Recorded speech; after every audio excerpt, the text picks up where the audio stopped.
اعوذ باللہ من الشیطان الرجیم، بسم اللہ الرحمن الرحیم۔ اب آ گیا ہے کلائمیکس اس سورہ کا۔ یہ آج کے ہم مسلمانوں کے لیے قرآن مجید کی اہم ترین آیت ہے۔ دین کا کانسیپٹ ہمارا کیا ہے؟ حکومت انگریز کی ہوتی رہے، ہمیں کیا نمازیں پڑھنی، روزے رکھنے ہیں۔ بہت بڑے عالم نے انگریز کے دور میں کہا تھا ہمیں کوئی ایسا کام نہیں کرنا چاہیے جس سے انگریزوں کو، ہمارے حاکموں کو تشویش ہو، اس لیے کہ انہوں نے ہمیں مذہبی آزادی دی ہوئی ہے۔ ہمیں وہ روکتے ہی نہیں، نمازیں پڑھو، داڑیاں رکھو، روزے رکھو، حج کرو، انگریز روکتا نہیں۔ جس پر پھر علامہ اقبال نے پھپتی چست کی تھی کہ ملا کو جو ہے ہند میں سجدے کی اجازت، ناداں یہ سمجھتا ہے کہ اسلام ہے آزاد۔ اسلام کا آزاد ہے؟ کیا قرآن کا قانون نافذ ہے؟ وہاں تو قانون فوجداری ہند ہے، ضابطہ دیوانی ہے ہند، ضابطہ دیوانی ہے، ضابطہ فوجداری کس کا؟ انگریز کا۔ کس کا قانون؟ اصل میں دین کا جو تصور تھا وہ ہمارا بگڑتا بگڑتا، تنگ ہوتا ہوتا، سکڑتا پرورٹ ہوتا ہوا یہاں تک آ گیا ہے کہ چند ریچولز ہیں، چند رسومات ہیں، بس وہ دین ہے، باقی جو ہو سو ہو۔ یہاں ذرا اس آیت کو آپ دیکھیے۔ ایک تو یہ کہ اس اعتبار سے اہم ترین ہے کہ ہمارے اس تصور دین کو چیلنج کرنے والی، جھنجھوڑنے والی۔ دوسرا یہ کہ واقعہ یہ ہے کہ میں سمجھتا ہوں کہ پوری انسانی تاریخ میں ایسی اڑیاں انقلابی عبارت کہیں آپ کو نہ مل سکے جو اس ایک آیت میں ہے، اور ڈنکے کی چوٹ دھڑلے کے ساتھ، ناٹ چیوئنگ دی ورڈز، کھل کر بات کی۔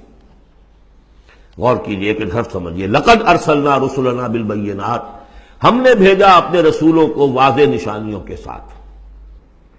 وانزلنا معہم الکتاب والمیزان، اور ہم نے ان کے ساتھ کتاب اتاری، میزان اتاری۔ یہ سب کچھ کس لیے کیا؟ لیقوم الناس بالقسط، تاکہ لوگ عدل پر قائم ہوں۔ یہ قرآن اس لیے اتارا کہ اس کی قرآن خوانی کی مجلسیں ہو جائیں، یا قرات کی محفلیں ہو جائیں، یا خطاطی کی نمائشیں ہو جائیں؟ اللہ خیر سر، 40 من کا قرآن ہم نے لکھ لیا ہے سونے کے تاروں سے، بہت تیر مارا ہے۔ قرآن اس لیے نازل ہوا تھا، نظام کسی اور کا،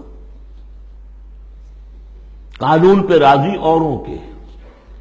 مولانا ماہر القادری صاحب کا جو یہ شعر تھا، یہ مجھ سے عقیدت کے دعوے، قانون پہ راضی اوروں کے، یوں بھی مجھے رسوا کرتے ہیں، ویسے بھی رلایا جاتا ہوں۔ تو قرآن اس لیے تو نہیں ہے، قرآن تو آیا جو نظام لے کر آیا اسے قائم کرو، جو میزان لے کر آیا اسے نظم کرو، جو شریعت لے کر آیا اسے نافذ کرو۔ اگر یہ نہیں تو بابا پھر سب کہانیاں، عمرے کرتے رہو ہر سال، باقی سارا دھندا سودی کاروبار، دین جو ہے، بلڈنگیں بناؤ، ایش کرو، ہاں عمرہ کراؤ۔ گنگا نہا آیا جیسے ہندو پاک ہو گیا، ایسے عمرہ جو ہے کر آئے پاک صاف ہو گیا۔ یہ ہے آپ کا دین، آج کا دین۔ غور کر لیجیے اس کو، نظام عدل و قسط۔ پھر ذرا نوٹ کیجئے، اب تو چونکہ ہم ترجمہ قرآن کرتے ہوئے کہاں تک، آخر تک پہنچ گئے۔ آل عمران میں فرمایا اللہ کیا ہے؟ قائما بالقسط۔ سورہ نساء میں فرمایا مسلمانوں تمہیں کس لیے ہم نے اٹھایا ہے؟ یا ایھا الذین آمنوا کونوا قوامین بالقسط شہداء للہ،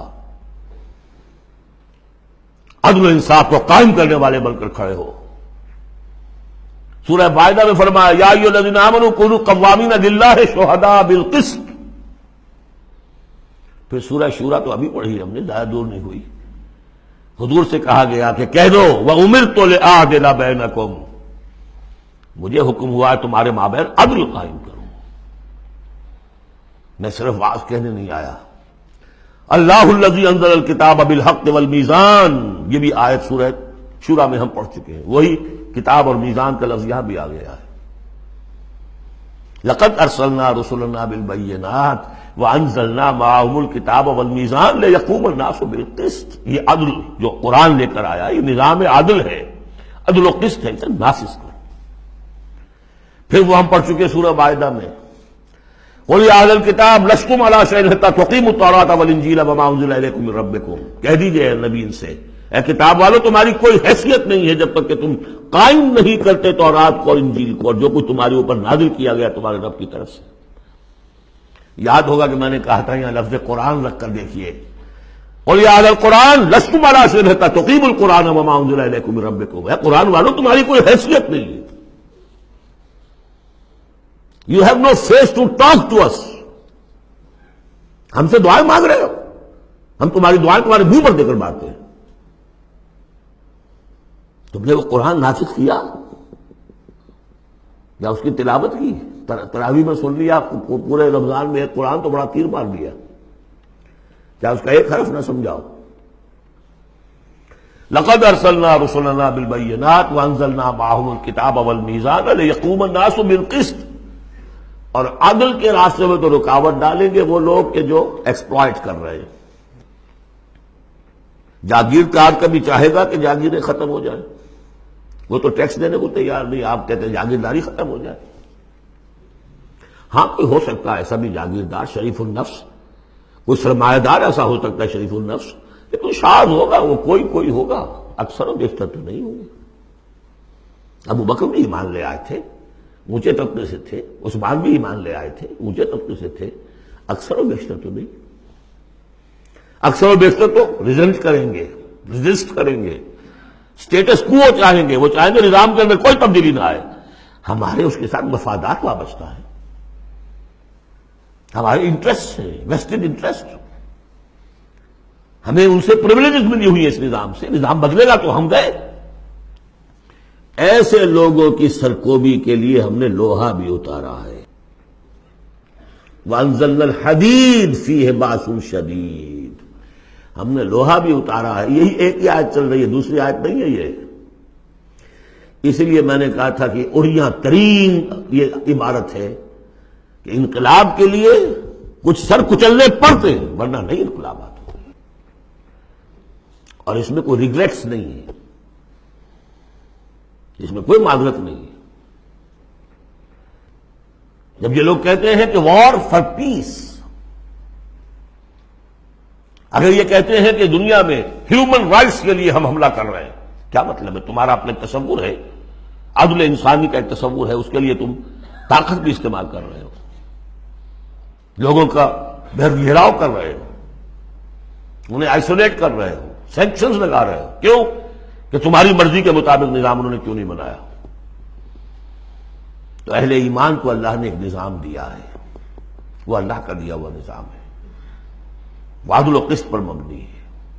اس نظام کو قائم کرنے کے لیے وہ اگر طاقت بھی ہوگا تو استعمال کریں گے۔ ہاں طاقت نہیں ہے تو ٹھیک ہے، پڑے ہوئے ہیں، اس میں یہ کہ طاقت فراہم کرو، دعوت دو، لوگ جمع ہوں، اس کے لیے تن من دھن لگانے کا عہد کریں، ان کی تربیت ہو۔ محمد رسول اللہ کیا کر رہے تھے مکے میں 12 برس تک؟ وہ آپ نے طاقت تیار کی ہے، وہ طاقت جو ہے پھر کوڑا بن گیا جب تو کوڑا دے کر مارا ہے باطل کے اوپر۔ بل نقذف بالحق علی الباطل فیدمغہ، ہم باطل کے اوپر حق کو مارتے ہیں جو اس کا بھیجا نکال دیتا ہے۔ فاذا هو زاہق، یہی ہوا۔ لیکن اس دوران میں، اس پروسیس میں اہل ایمان کو جانیں دینی پڑیں گی، تکلیفیں جھیلنی ہوگی، گھر بار چھوڑنے ہوں گے، جان و مال کے نقصانات برداشت کرنے ہوں گے۔ یہ ہے انقلابی عمل۔ وَأَنزَلْنَا الْحَدِيدَ فِيهِ بَأْسٌ شَدِيدٌ، ہم نے اتارا لوہا، اس میں بڑی جنگ کی صلاحیت ہے، ہتھیار بنتا ہے۔ وَمَنَافِعُ لِلنَّاسِ، لوگوں کے لیے کچھ اور منفعت بھی ہے۔ اصل میں تو یہ تلوار اور نیزے اور ڈھال کے لیے ہے، باقی یہ کہ چمٹا پھگنی اور توا بھی تم نے بنا لیے، چلو کوئی بات نہیں۔ اب تو وہ چمٹا پھگنی اور توے کا دور بھی گزر گیا۔ وَلِيَعْلَمَ اللَّهُ مَن يَنصُرُهُ وَرُسُلَهُ بِالْغَيْبِ، اللہ دیکھنا چاہتا ہے کہ کون ہے اس کے وہ وفادار بندے جو لوہے کی طاقت کو ہاتھ میں لے کر اللہ کی اور اس کے رسولوں کی مدد کرتے ہیں غیب میں ہونے کے باوجود۔ دین اللہ کا ہے، اور اسے غالب کرنے کے لیے جو اللہ کے بندے میدان میں آ گئے گویا کہ وہ اللہ کے مددگار ہیں۔ یا ایھا الذین آمنوا کونوا انصار اللہ۔ اگرچہ دین نافذ کرنا اور قائم کرنا فرض منصبی محمد رسول اللہ کا ہے، هو الذی ارسل رسولہ بالہدی ودین الحق لیظہرہ علی الدین کلہ، جو ان کے انصار بن گئے، مددگار بن گئے، وہ اللہ کے مددگار، رسول کے مددگار۔ یہ مضمون جب آئے گا ابھی نکھر کر، اور اس ایک آیت کی شرح سمجھ لیجئے کہ جو سورہ صف میں آئے گی، اس لیے کہ یہ جو آیا ہے وہ یہ جمع کا صیغہ ہے، لقد ارسلنا رسلنا بالبینات، رسولوں کو بھیجا، اور تین چیزیں دے کر بھیجا، بینات، کتاب اور میزان۔ لقد ارسلنا رسلنا بالبینات ایک، وانزلنا معهم الکتاب نمبر 2، والمیزان نمبر 3، تاکہ عدل پر قائم ہو۔ حضور کے بارے میں اب آیت آئی، هو الذی ارسل رسولہ بالہدی ودین الحق، دے دو چیزیں دے کر بھیجا، تیسری نہیں۔ کیا مطلب؟ بینات اور الہدا ایک ہو گئے ہیں، کتاب اور معجزہ ایک ہو گئے، یہ قرآن ہی معجزہ ہے محمد رسول اللہ صلی اللہ علیہ وسلم کا۔ ریڈیوس ہو کر تین چیزیں محمد کے معاملے میں صلی اللہ علیہ وسلم دو رہ گئی ہیں۔ الہدا، اسی میں قانون ہے، کتاب ہے، اور یہی معجزہ ہے، محمد رسول اللہ کا معجزہ یہ ہے۔ ہاں، میزان مکمل ہو کر دین حق کی شکل اختیار کر چکی ہے، میزان عدل و قسط، اب دین حق۔ هو الذی ارسل رسولہ بالہدی ودین الحق لیظہرہ علی الدین کلہ ولو کرہ المشرکون۔ یہ سورہ صف کی مرکزی آیت ہے جو آگے آ جائے گی۔ لقد ارسلنا رسلنا بالبینات وانزلنا معهم الکتاب والمیزان لیقوم الناس بالقسط وانزلنا الحدید فیہ بأس شدید ومنافع للناس ولیعلم اللہ من ینصرہ ورسلہ بالغیب ان اللہ قوی عزیز۔ یہ سورہ مبارکہ جو ہے ایک اعتبار سے مضمون تدریجاً ترقی کرتا ہوا کلائمیکس پر پہنچ گیا ہے، آیت نمبر 25 پر جو ہم نے پڑھ لی۔ صدق اللہ العظیم۔